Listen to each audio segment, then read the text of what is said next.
Thank you, Rasmus. Thank you for the invitation to speak here. It's a great honor. Thank you, Sanne, as well, for inviting me. There you are. I imagine a lot of exciting lectures have been given exactly from this position, so it's an honor to be part of that. And thanks to all of you guests who have come, especially all my students. It's wonderful to see so many of you. So, learning from nature. I don't know if I can if the entire lecture can live up to that title. Sorry, I just have to press the time here, so I'm aware of that, yeah. When you do artistic work, you test and try and experiment and do a lot of different things. And I guess in the end, you just hope that it all sums up to a whole in a way. I don't know if I can see that yet in my work, but at least I've tried to title this lecture Learning from Nature. And then I have put these these old drawings of hands doing stuff up there. They might be as important as a lecture as to what this lecture is about, as the title as to what this lecture is about. So thank you for the presentation. Just a little bit more about what I do. This is a drawing of me as a student when I was about the same age as all of you. We were doing these large one-to-one self-portraits, and this is me teaching nowadays, because that is a really large part of my practice, that is teaching. In particularly, I love teaching drawing, but I teach a lot of different other things as well. But this medium, where on a flat piece of paper with something to scratch on it or mark on it, that you can imagine entire worlds, understand things that you can't really understand in any other media, that to me continues to be amazing. I'm also a very privileged member of the board here in the Danish Institute in Athens. So that is me on one of the yearly trips that we were on, actually this spring, in an abandoned hotel in Nafpio. I'll tell you more about that later. So my work, at least the work I'm showing you today, is very much based in this third column over here. It's art-based research. I'm in an institution that still defines architecture as an art-based discipline. It doesn't mean that we don't learn about how buildings stand up and which building materials and constructions and so on, but we are very much, a lot of my colleagues and myself are working in this arts-based column over here. So if you notice, we probably mostly know these kinds of research over here. Numbers, data, discovery, that sounds a little bit like could be the science, the engineering, for example, over here, whereas this sounds a bit more like the humanities. And this exciting column over here, imagining images and stories, sounds and scenes in the centuries. And resonance down here is also a word that I really like, where in the quantitative and qualitative, you need to be able to generalize your work, or you need to at least be able to transfer it from one medium to the other. But over here we have the word resonance. I also have started always showing this slide. This is my condition here, the architecture and culture. You can see that we are quite a few full-time professors here, 100%, or associate and adjunct professors. And then we are a lot of teaching who only have small amounts of contract down here. Actually, the slide is a bit further down, there's more of them.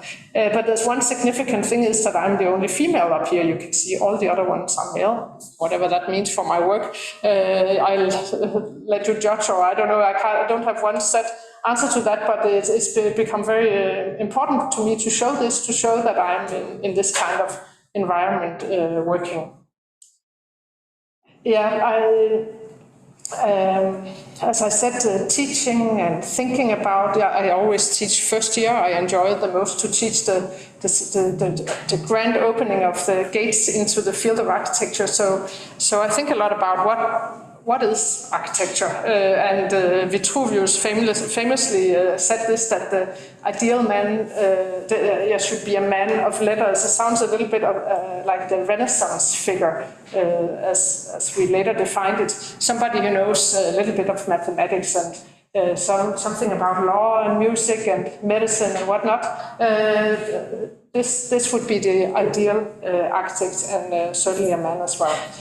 Surely I did study mathematics many years ago, but I don't know if I can live up to all the other things. And with the generations that I teach now and the time we are in, I've tried to write a little counter in of course, a huge respect for Vitruvius. I'm not calling myself a new Vitruvius, but nevertheless, sometimes it's good to counter things that we've always believed in. So I'm not sure that the ideal architects even exist. And she, he, or they could have empathy with the world and be familiar with their own vulnerability, clumsy, doubtful, willing to acknowledge mistakes as opportunities for creation, not ignorant of our shared resources, listening, embodying, making collectively. So this is maybe some kind of manifest for how I teach and also how I practice. So yeah, just a few images of what I teach. This is a typical first year situation with, you can see all the students represented by all their shoes up here on their feet.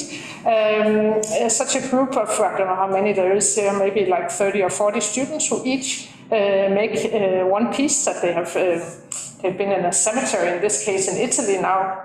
This year we are in Athens, which then throughout the semester gets translated through different media and becomes a new cemetery, the students' own cemetery, a society in the sense that I guess every cemetery somehow is a reflection of the society it takes part in, the time it was built and so on. So this is the students' cemetery. And then you can see it here in the end built. So we got from these tiny little colorful pieces to, in the end, this large society here.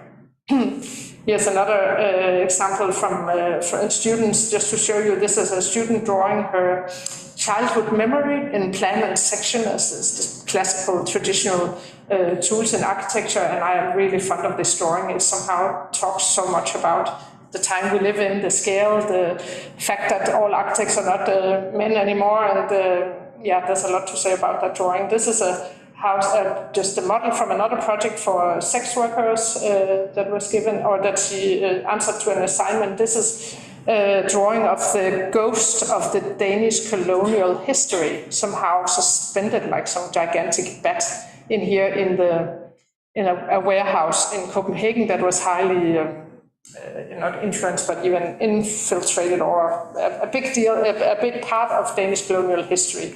This is a monument to Greenland, the emancipation of Greenland from Danish colonialism. Had another student projects, and this is a project that combines a nightclub and a church somehow that invert each other. So this is just to show like a little bit of what I teach and the kind of projects that we, maybe I've picked some of the ones that really push the boundaries in a sense, but the kind of things that we talk about in architecture school these days. I also, together with my colleagues who, as remember the slide I showed before, do not have any paid research time. They are, all these are teachers, they're not paid to research, but it's kind of in protest of this situation. We have made this project that's called Metaphorical Houses Imagining Female Residences. So we started, I don't know if this is learning from nature, somewhat like learning from wood maybe. We started out by hugging a piece of wood, each one of us. You can see here all of the members of the group.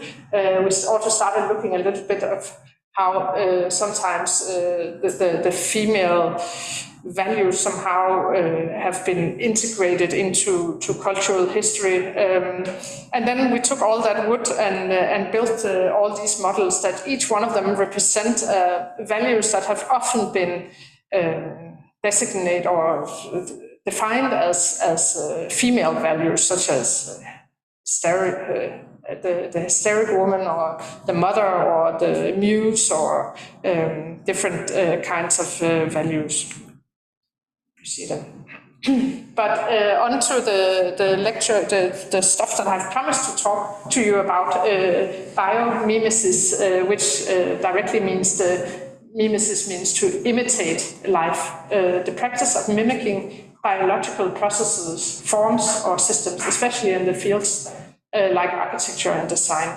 And of course, being in Athens, you have to, you can't help but look at these wonderful, this is of course a very different historical situation, but to look at these acanthus leaves in the Corinthian column order.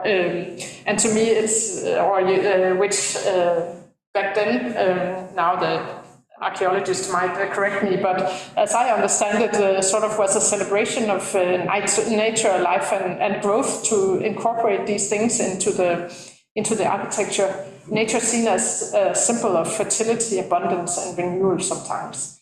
To me, it's quite inspiring to see how there's never one recipe for doing this. There's a kind of a development of different ways of incorporating these leaves into architecture. So how does one incorporate or build in or think about nature in architecture today? This is a drawing, the most recent drawing that I have done together with my colleague Jakob. We send drawings back and forth to each other, and this drawing has been back and forth maybe 3 or 4 times or something like that, and we start to respond to each other's drawings. So for example, I drew all these little worms down here, kind of asking him if this could be the architecture of compost, maybe. It's not finished, the drawing, so we will see where it gets to, but yeah. The project that we are working on, we named it Islands. We've been working on it for 5-6 years or something like for now. And in a way, what we discuss in this project Island, we discuss sort of the natural, geographical or actual phenomenon of an island up against the idea of an island, because certainly islands have been used in a lot of literature or crime scenes, or all sorts of a lot of artistic fields have been playing around with island as a motif, as this idea of the perfect island where maybe there's only one entrance. So once they are in there, you know that one of them killed the person, and then they cannot escape the island or whatnot. But then you also have, as opposed to that, you have the reality. This island over here, Lindholm, by the time we started this project, there was a big controversial plan in Denmark to place all asylum seekers on an island, because in a way the politicians, the right-wing politicians, thought of the island as this, because then they could not, they would just have to stay there in Lindholm. But then another politician decided to swim out there to prove, well, that's a really bad idea, because it's a bad idea for many reasons, but it's also, an island is not like that in reality. In reality, it belongs to its surroundings. It has a context. So with Jakob, I have been drawing these island conditions, thinking about what role an island might play in the future in the planning of architecture nowadays. Islands are often used as a kind of solution to a lot of problems. An island is, if you can make an island from scratch, it's like a tabula rasa. You can fix all problems. For example, in Copenhagen, we just built Lynetteholmen, and then all at once, all the problems are solved. We have there will no longer be floods, and all the people who need a place to live, they can live out there. It's all fixed. And we kind of wanted to discuss this idea or way of handling architecture or our landscapes a little bit. So we started. It's not that we came up with an alternative to this, but we started just thinking about, well, what is an island? Is it such a tabula rasa? Is it such a solution to all problems? Or could we kind of propose or suggest some images, like hence the slide I was showing before, some ways of showing this obsession with islands, or giving a language to islands in a way. So this is another drawing that we have sent back and forth to each other, where in a way you're not quite sure if this is the island, or if these are many little islands that have collided together. Then we also use digital fabrication. A lot I like to draw with with a CNC router, as it's called. So this is my attempt to kind of draw some of these forms in a three-dimensional way in wood. And then we got into a conversation with what's his name now? Sorry, he's a. Oh, do you know that, Steve? I'm that age now where sometimes I can't remember names, but this is an American photographer who works together with an architect. This is, of course, now we have Google Earth and so on, but these images are quite old, and he was a pilot, so he was a pilot and a photographer, and he would fly over the American landscape taking photographs like this. And to us, it's just a really amazing photograph. This one, this island of agriculture somehow navigating. Of course, it has this shape because of the watering system and all the machines that makes sense for them to go around in a circle. But then it's not a full circle because it has to navigate nature out here for. I don't know if it's the right word to call this. This is nature and this is culture. Maybe these terms are highly debated nowadays. But to me, this is an absolutely fascinating image. Can you even imagine that such a landscape exists? And it actually exists all over the US, these kind of landscapes. So we started thinking about could we do something like that, or could we be inspired by those kinds of islands? So we started working with this plaster, this liquid state material, and made our own tools, turning them around like that. And you only have maybe half an hour, then you have a stiff island. So we started making islands like that. I was making this contemporary technology foam form below, and then Jakob, he's very good with more traditional skills and craft, so he was making this on top, and then we were trying to merge our islands. So here you can see some of the molds to put below and larger one.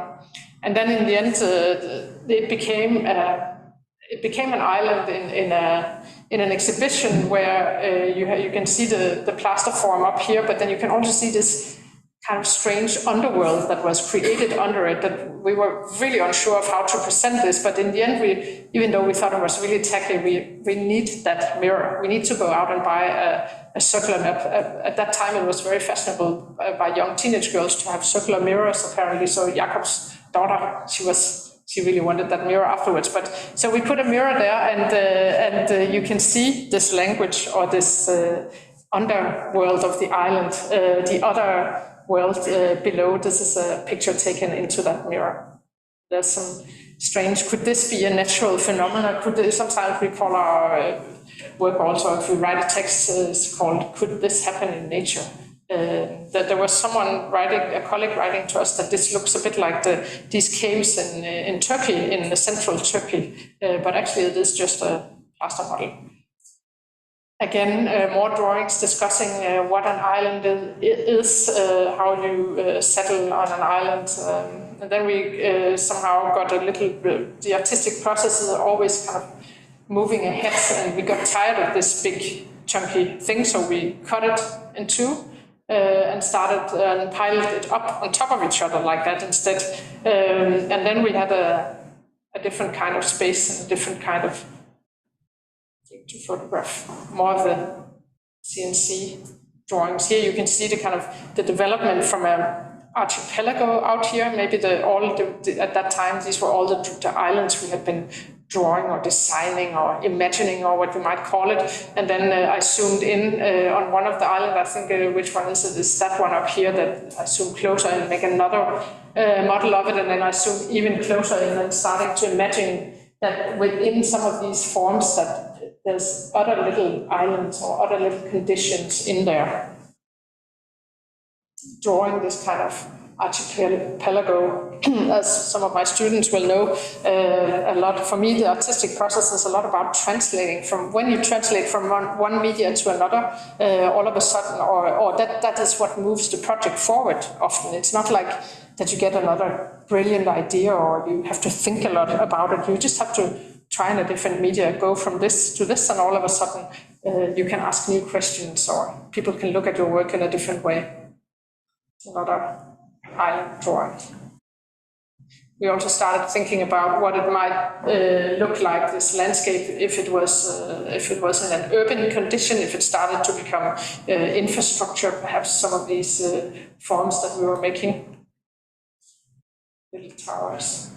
And then we were invited to give, or actually we arranged it ourselves, I should say. We weren't invited by anyone, but we decided to make a big, large exhibition together with a lot of colleagues in Brønshøj Water Tower, a really beautiful building in Copenhagen. You can see this kind of brutalistic interior, this very, all these columns that's just holding up this water tank, the spiral windows on the outside, fantastic space. But what we started to imagine, well, what if nature took over again? In a sense, this is a tower that's built to control water, to put it up there so you can have nice hot water in your home or something. You can get water directly into your home. But we started imagining what happens if all that water falls down, or if there's a flood, or if the water starts to take over this space again.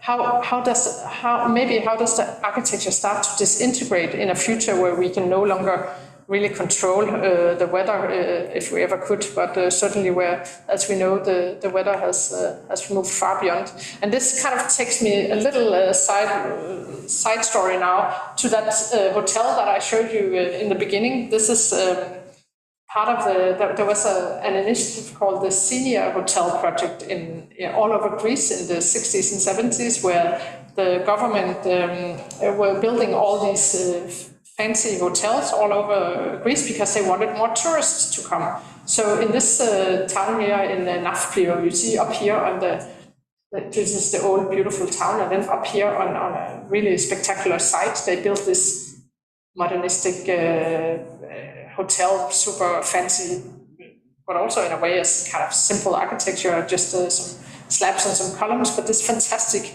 kind of view. And then when we were there in the spring, I was lucky enough to be able to, let's say, find a way in there to get up there. And then we were up on this contemporary, strange plane at the top of the hotel,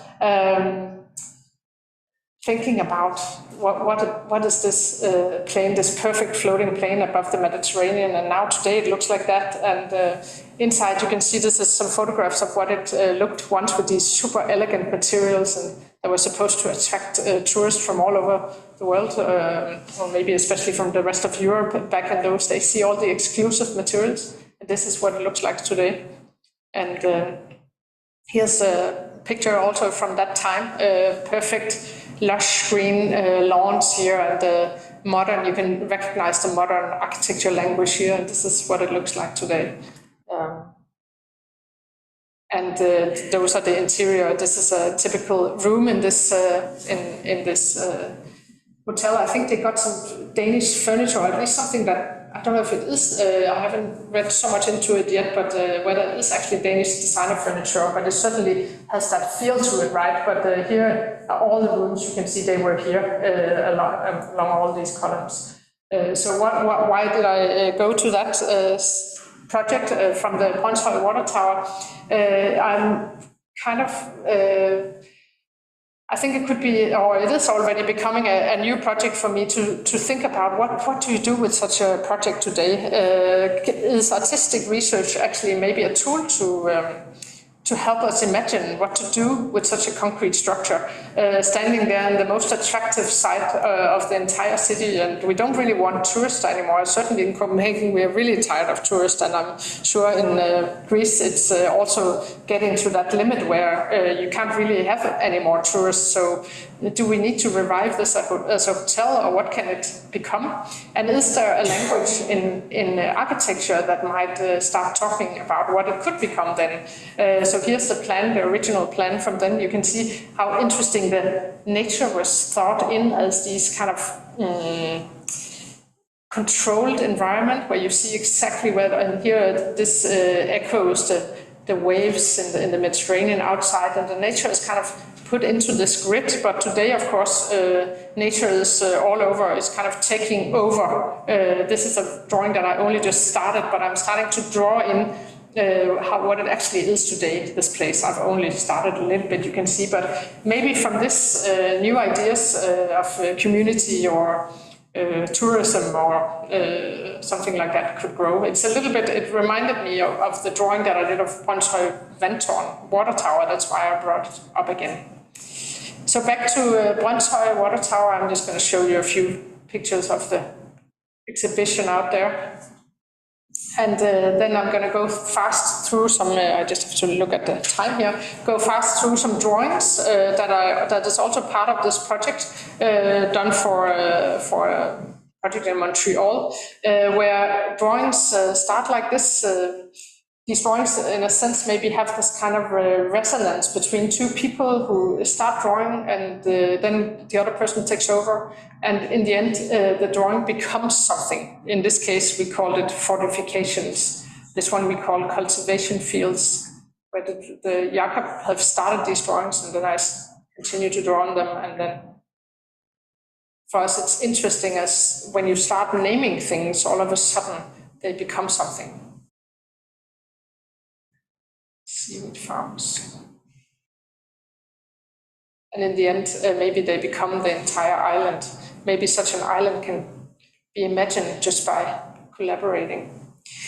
Back to the biomimesis, the imitation of life, the practice of mimicking biological processes. Now to another project that is a build project. All the stuff I've been showing so far is only realized in models and drawings. And to me, recently, I've been thinking about, in Denmark at least, we're talking a lot about whether we should simply stop building architecture. We should not build any more new houses, only repair the old ones. We have plenty of them, and there's no need to build anything new.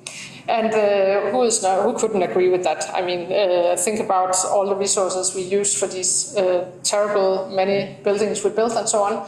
But then still there's a little part of me saying, wait, but that is a very little, what is the opposite of progressive? That is a really strange thing to do also, to just give up, never build again. Could that, I'm sure it would be good for the CO2 emission, but do we really mean that?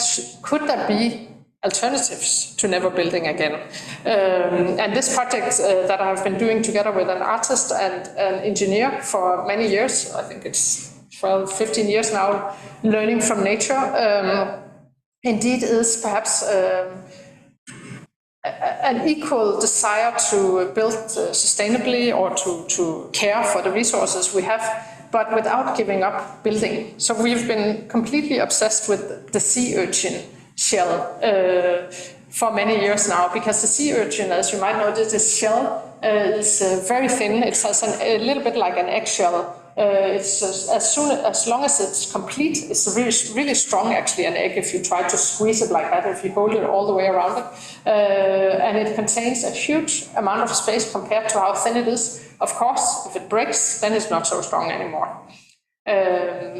This you can see already back in the end, 2009, my original mathematical training maybe or something made me make a lot of these kind of experiments with geometries, and I was really fascinated by an Austrian sculptor called Erwin Hauer, and trying to recreate some of his structures here. This is just a little bit background of how I got to the project. The other members got there in a different way, but very fascinated by how you can take a lot of very small elements here, super simple to make them, and then if you put them together patiently, little by little, they become larger and larger, and in the end you have a wall, a piece in a way. Here's another example of that, another one.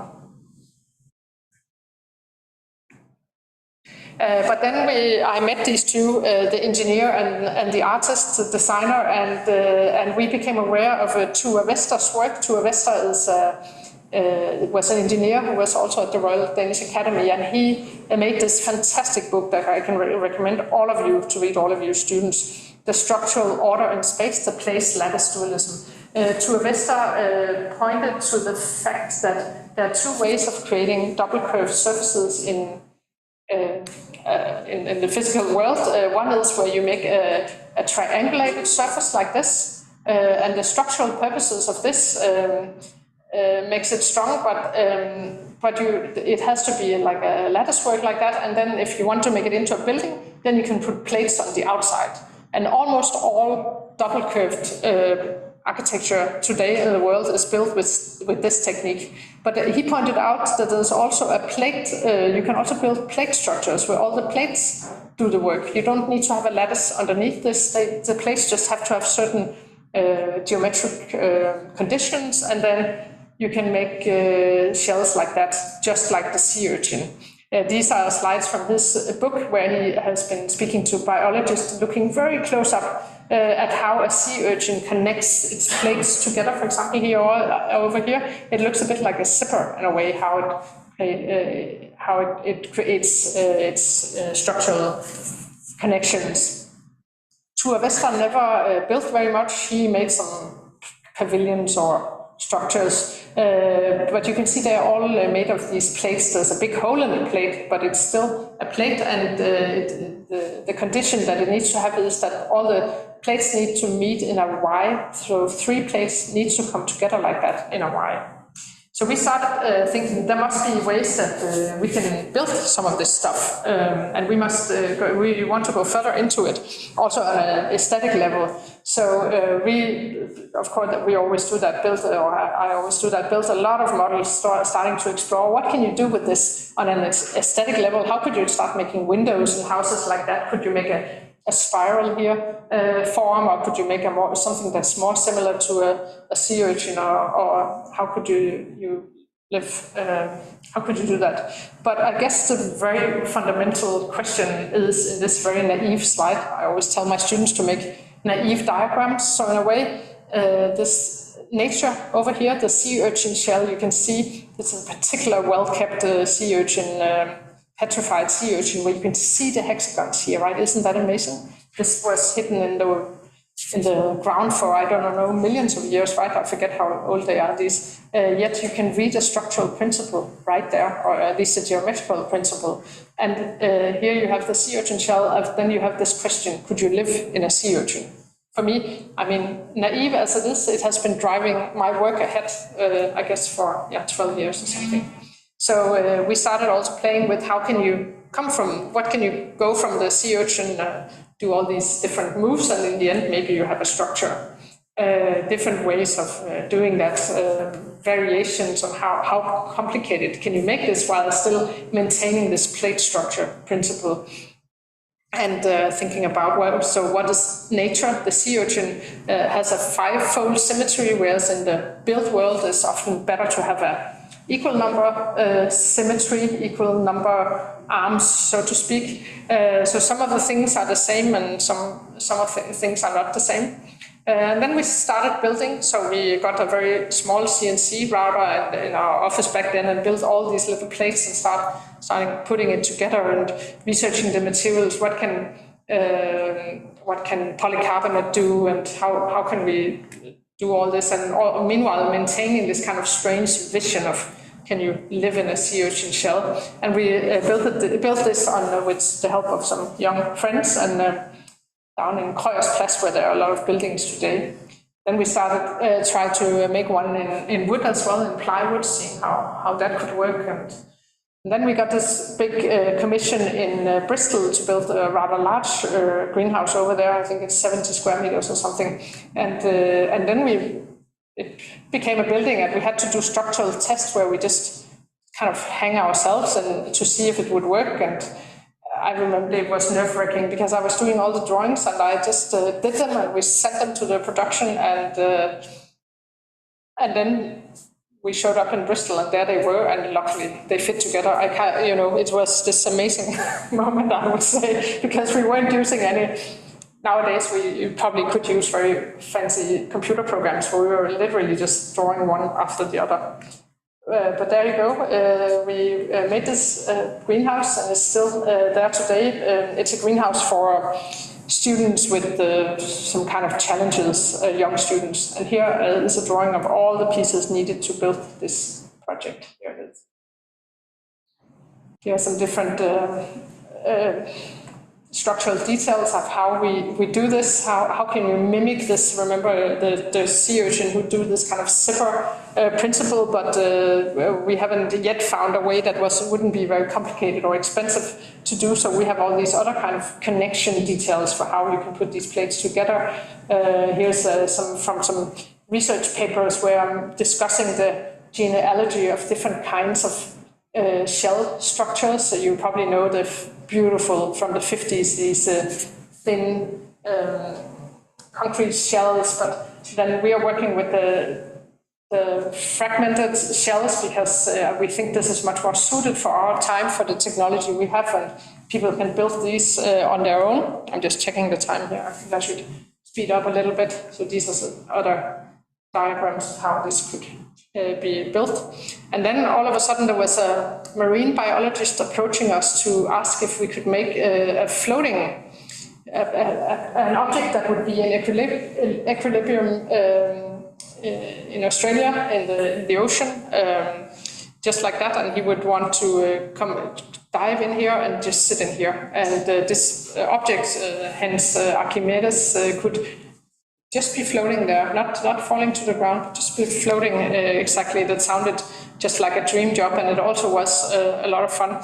But we didn't dare to not have the legs, because if it would fall down, that would be our responsibility. But we designed this structure for him that you could live in, or sit in. This was the kind of vision of how it would look like. And then we sent the drawings and the model to Australia, to a technical school that were, you can see this is the technical school. They put the model there and then they started building it from our instructions, and they put it on a truck and took it to Sydney, where it was painted, and they were, we thought they were going to put it in the water, but they weren't. It was just a prototype, it turned out. We came down to visit them, and they had built just a prototype of too thin steel to actually put it in the water. So it never went in the water, but it was really amazing to see your own work, built by somebody else and just turned up like that as this kind of yellow submarine. Beautiful thing. The guy who, this marine biologist, he actually he got too many children, and so he went on to other projects. So it was never built. Here's, once I sent, there was a guy from Colorado building his own house, like they do a lot in the US, this beautiful home, handmade, kind of fantastic house with all these different materials. And he asked, could he have, could I design an observatory for him? And I just said, I don't really have time, but I sent you the drawings, and as they're very good at it in the US, they just know how to build stuff, so I had forgotten all about it. But then years after, he sent me these images. Now I built it. Here it is.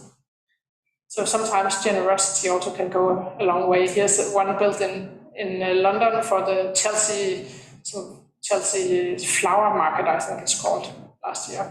Here's a really nice image of all these tech guys from a tech company in Sweden, and they were very good with their skills with kind of small things, but they had never really built that much before. So we had this kind of, it became really a team building exercise for them to build the greenhouse that they have now in there. They do all these experiments because they're very good with these different kinds of lighting and growth systems and so on. And here's a greenhouse that we built for a guy who, actually likes to grow food in it. He lives here in Denmark, all the sheep. And here's because some years ago we were approached by a woman, kind of a startup company in a way. This sounds like a very young woman. She's actually not very young. She's our age, but she wanted to build sustainable greenhouses, and so together with her, the company that she started, have built a lot of these greenhouses all over the city, or well, all over the country in a way. This is the engineer and explaining these principles of lattice structures versus plate structures. But it sounds a little bit like an advertisement in the end. This is from another lecture. This is the most recent greenhouse that they built in Odense. And one thing that is important to say that this project is always built without any specialized equipment. You can see this is our stuff. It's just the nuts and bolts. Anyone can put it together. It's not that hard. Actually, Felix and Ingmar is going to put, well, maybe they're not here, going to put together one next week. And they're very, they don't weigh very much, these greenhouses, and they can very easily be taken apart and put up somewhere else. Yeah.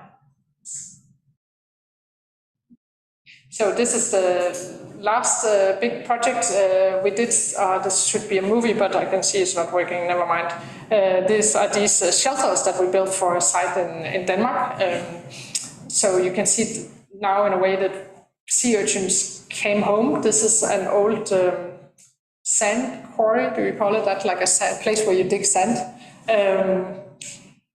That has now turned back to nature, and we were commissioned to build these 5 shelters, but there were so many of these petrified sea urchins in this area, so it was really nice for us to actually put up 5 sea urchins from the future that people can live in. You see them more down in the countryside, so it became this shelter place, and here's just some images from the inside. They are clad with the colored wool, so they became a little bit nice and crazy. There's a really crazy atmosphere and a crazy acoustic, and yeah, here's each one of them have a different pattern and a different color. Green one, the yellow one. And I think this is my last slide, returning to the overall thing that I do, I guess, in my practice: teach, think, draw, speak to other people, and I'm so really fond of this picture. I have permission to show him. It's Nikolai, a former student of mine. He actually ended up, soon after we had this conversation, he stopped architecture school and became a designer instead, but never mind. Or that's just as good, I mean. But there he is in the plaster collection in Copenhagen, looking at Socrates in this intense conversation with Socrates, it looks like. And I think he was kind of discussing with himself and the ideas and the history and the culture, what he was going to do with his life. And meanwhile, he's drawing Socrates. And it just reminds me of kind of what a wonderful profession I'm in, and what a privilege it is to be in all these different situations that I'm in. So that was it. Thank you.